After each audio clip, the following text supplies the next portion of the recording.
Hello everyone, this is Paul, the Okanite, coming to you once again with something a little bit different, and this time it is a direct response to one of you guys' questions as far as what am I going to do to accessorize the table. In particular, what am I going to do for cup holders and how am I going to mount them to the table?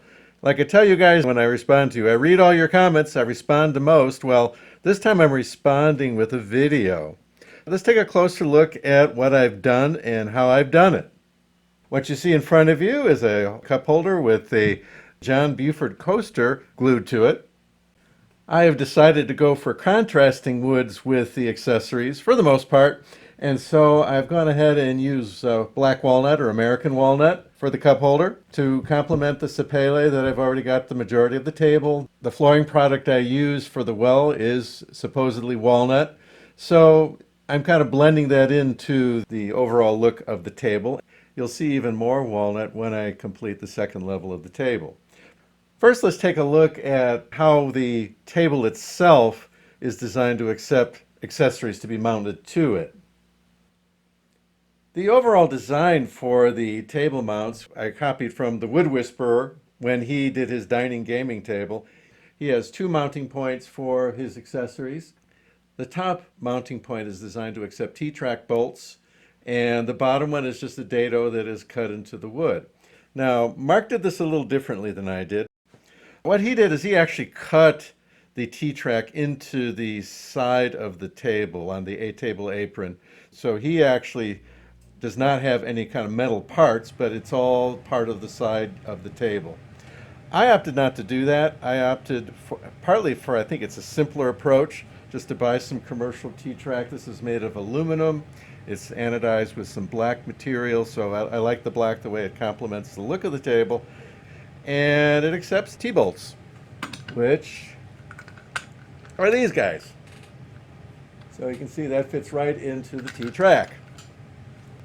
The bottom part is simply a dado cut into the table apron, and it is about a 1/4 inch, slightly oversized on purpose. Okay. Now what Mark did for his table is he actually put the male end on the side of the table.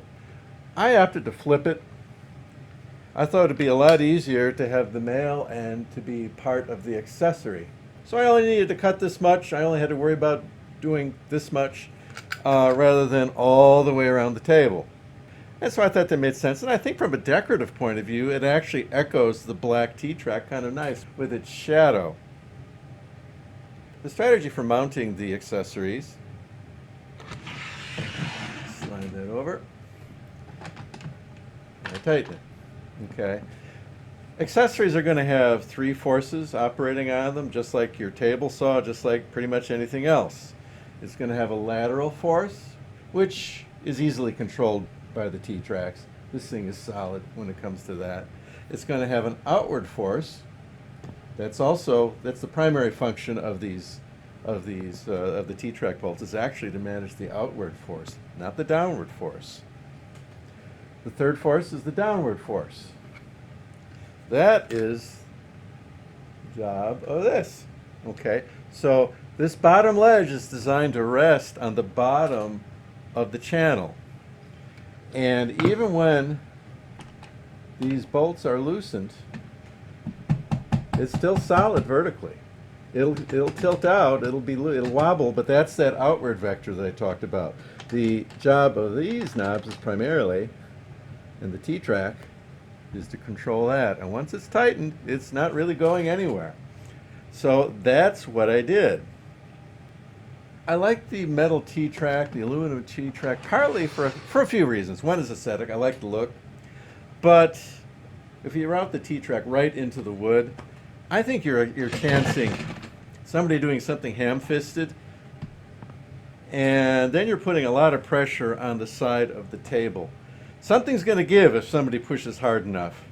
It's either going to be the accessory or it's going to be the T-track. And if your T-track is the side of the table, you could blow out the side of the table, which I didn't like. And some guys, I've seen one guy, he actually puts a faux face on here and he attaches it with magnets because he's so concerned about having the side of his table blown out.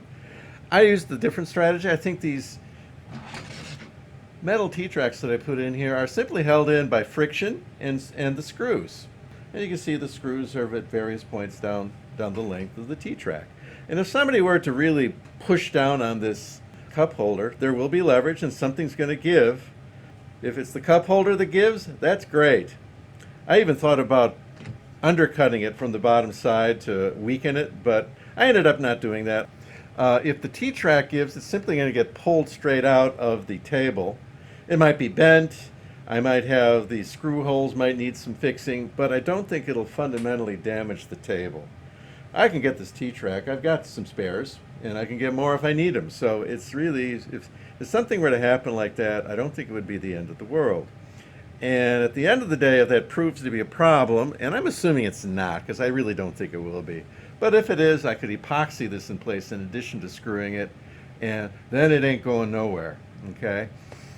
But for now, I opted just to have friction, and friction be my friend, and have the screws hold this in place, and I think it's going to work just fine.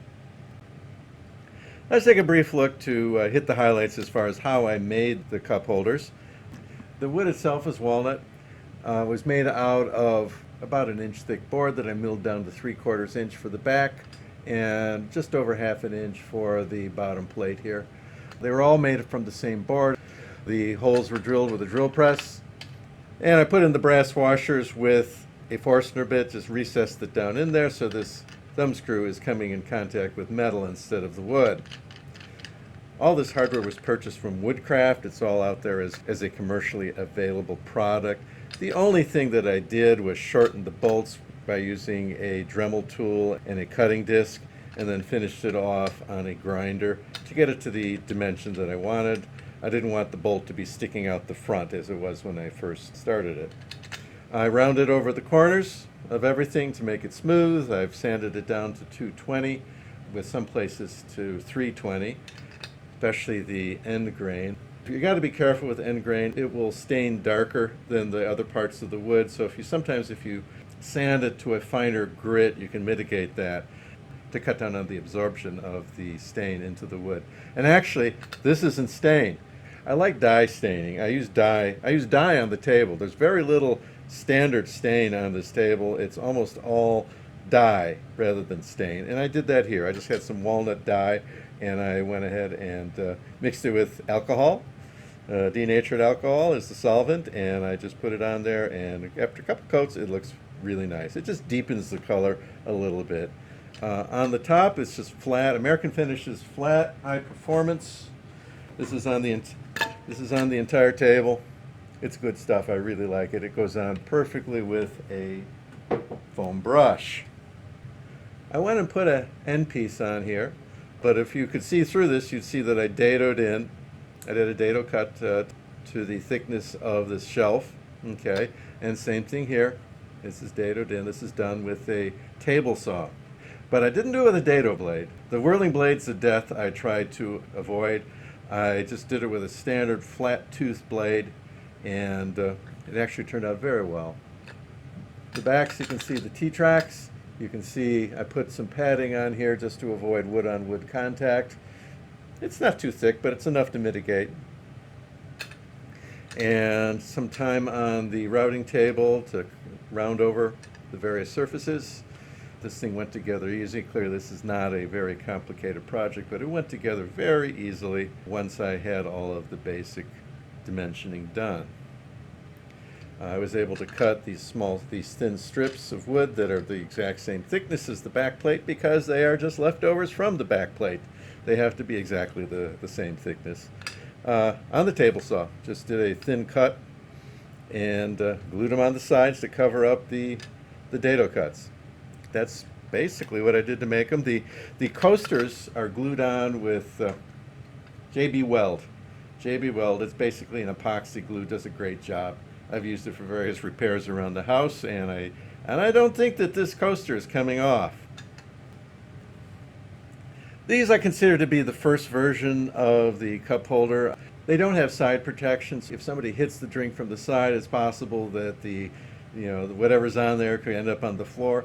I think that's okay. At least it's not ending up on the table, so I'm okay with that. That's easy to clean up. But I'm thinking of making a second version of the cup holders. And the second version of the cup holder will be designed to take one of these, to recess this into the bottom plate instead of just putting a coaster there. This will fit various cans of whatever in them pretty easily.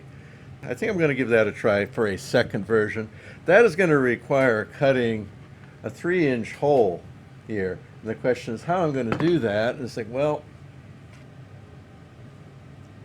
these are Forstner bits. These are great for cutting circular holes using your drill press. So I just picked up a set of small ones. For this project, through the wonderfulness of Amazon, I managed to track down a 3-inch Forstner bit. And my golly, it is a very manly bit. And inside that box, you got another box, a nice little wooden box for your very, very manly 3-inch Forstner bit. And so with this, I think I can actually cut the 3-inch holes required to put this in. So we'll see how that goes. I was surprised that these were available. When I went on Amazon, they're out there. They may not be the best bits. I don't think that they are carbide tipped.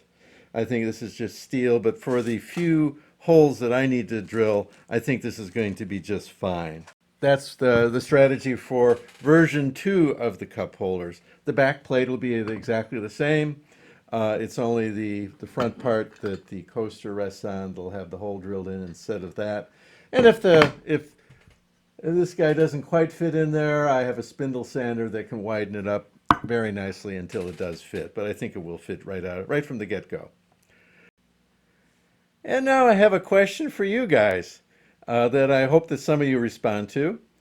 I have 4 more of these coasters, and I think I'm going to make 2 more of this coaster type cup holder in addition to the ones where I'm going to drill in and put recessed cup holders in.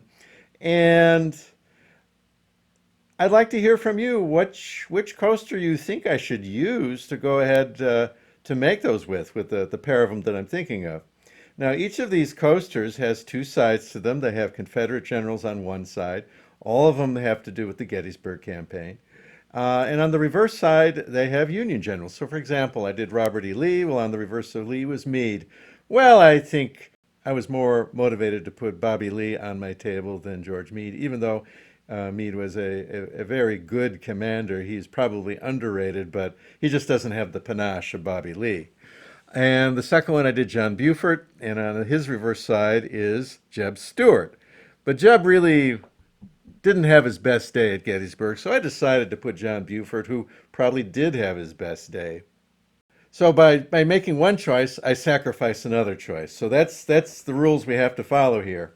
Okay? So I think we should select one Confederate general and one Union general. And I'm going to let you guys comment as far as what you think I should select.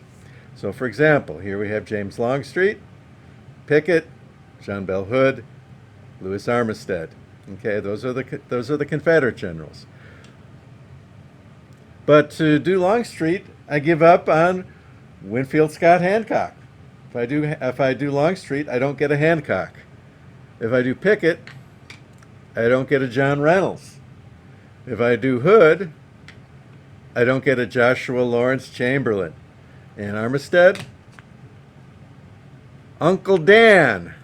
If you guys watch Ranger Matt, who's one of the Gettysburg Park Rangers, he has got a lot of videos out there. And he did one on Dan Sickles, and he kept calling him Uncle Dan. So for me, this is Uncle Dan. Uncle Dan, he has a very colorful history. If you want to have fun, find out a little bit more about Uncle Dan. Okay? So these are the choices I have. If I make 2 more of these, we have to pick one Yankee, and we have to pick one Confederate general. And of course, it's mutually exclusive. What's on one side cannot be used if you pick the other. So what do you think, guys? Would you prefer a Longstreet and a Reynolds, or would you prefer a Pickett and a Chamberlain?